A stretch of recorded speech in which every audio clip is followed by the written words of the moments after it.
السلام علیکم ورحمۃ اللہ وبرکاتہ۔ آج ہمارا لیکچر ہے ادراک اور وجدان کیا ہوتا ہے۔ آسمانی صحیفے اور الہامی کتابیں بیان کی ایک مخصوص طرز رکھتی ہیں۔ تفکر کیا جائے تو یہ بات بہت آسانی کے ساتھ سمجھ میں آ جاتی ہے کہ اللہ تعالیٰ کا طرز استدلال یہ ہے کہ وہ ایک ہی بات کو مختلف طرزوں اور مثالوں سے بیان کرتے ہیں۔ اس کی وجہ یہ ہے کہ انسان لاشعوری اور روحانی علوم سے واقفیت نہیں رکھتا، اور روحانی علوم شعوری علوم سے مختلف ہوتے ہیں، اور الہامی علوم کا شعور پر وزن پڑتا ہے۔ اللہ تعالیٰ ایک ہی بات کو مختلف پیرایوں میں بیان کر کے شعور کو اوپر زائد وزن کو ختم کرنا چاہتے ہیں۔ کتاب لوح و قلم جو حضور قلند بابا اولیاء کی تصنیف ہے، رحمۃ اللہ علیہ کی تصنیف ہے، ہم سب کے سامنے ہے۔ اس کتاب کا طرز استدلال خالص روحانی اور الہامی ہے۔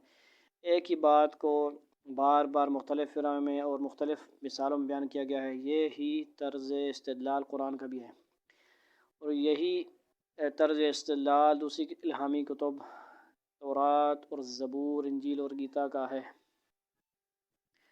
اب انہوں نے اس تورات، انجیل اور یہ تو الہامی کتابیں ہیں، اور گیتا کا اس بارے میں ہم نے تحقیق کرنی ہے کہ یہ کتاب جو ہے الہامی ہے کہ نہیں، اس بارے میں تحقیق کرنی ہے۔ لوح و قلم کی تشریح میں بھی ایک ہی بات کو مختلف زاویوں سے بیان کیا گیا ہے۔ بتانا یہ مقصود ہے کہ اللہ تعالیٰ کا کائناتی علم درجہ بدرجہ تنزل کر کے مخلوق کے خدوخال اور زندگی کے تقاضے ہیں۔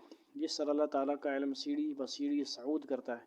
انا للہ و انا الیہ راجعون، تحقیق ہر چیز اللہ کی طرف سے ہے اور اللہ ہی کی طرف لوٹ جاتی ہے۔ اللہ تعالیٰ کا علم جب نزول کرتا ہے تو مخلوق کا ادراک بن جاتا ہے۔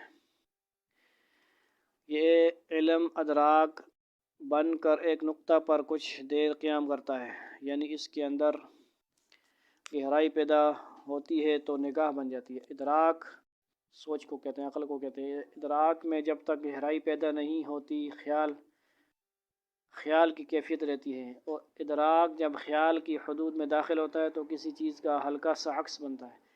یہ عکس احساس پیدا کرتا ہے۔ مفہوم یہ ہے کہ خیال کی حدود میں احساس کام تو کرتا ہے، لیکن اس کی حیثیت صرف نظر کی ہوتی ہے۔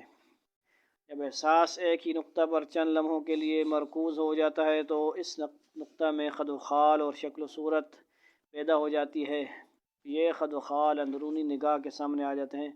نگاہ کے سامنے آنے والے ماورائی خد و خال جب ایک ہی نقطہ پر چند لمحے اور مرکوز رہتے ہیں تو نقطہ نو فرد یا شے گویا ہو جاتی ہے اور بولنے لگتی ہے۔ قوت گویائی اگر ذرا دیر اور اس نقطہ یا فرد کی طرف متوجہ رہے تو فکر اور احساس میں رنگینی پیدا ہو جاتی ہے، اور نگاہ اپنے ارد گرد رنگی کا ایک ہجوم محسوس کرتی ہے۔